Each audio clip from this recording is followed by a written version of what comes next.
జిల్లా బద్వేల్ నియోజకవర్గం కాశీనాయన మండలం సావిశెట్టిపల్లె గ్రామంలో భారీ వర్షం కారణంగా 30 కుటుంబాల మట్టి మిద్దెలు బోద కొట్టాలు ఇబ్బందిలో పడటాన్ని టీడీపీ మాజీ ఎమ్మెల్యే విజయమ్మ పరిశీలించారు. సంబంధిత అధికారులతో చర్చించి కుటుంబాలను పునరావాస కేంద్రాలకు తరలించారని ఆదేశించారు.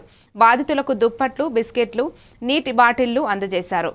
ఈ కార్యక్రమంలో tahsildar Venkata Subbaiah, single window president Bangaru గురిఫిరెడ్డి, single window director Venugopal Reddy, గ్రామస్తులు, కార్యకర్తలు పాల్గొన్నారు.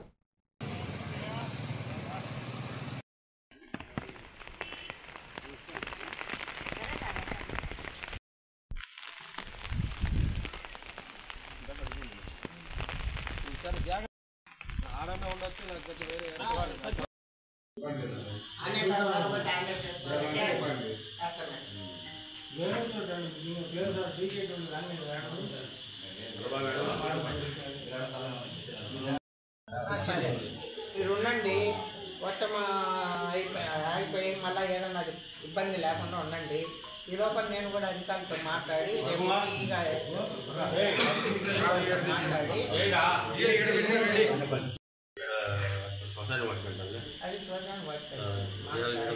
అది శ్మశాన వాటికి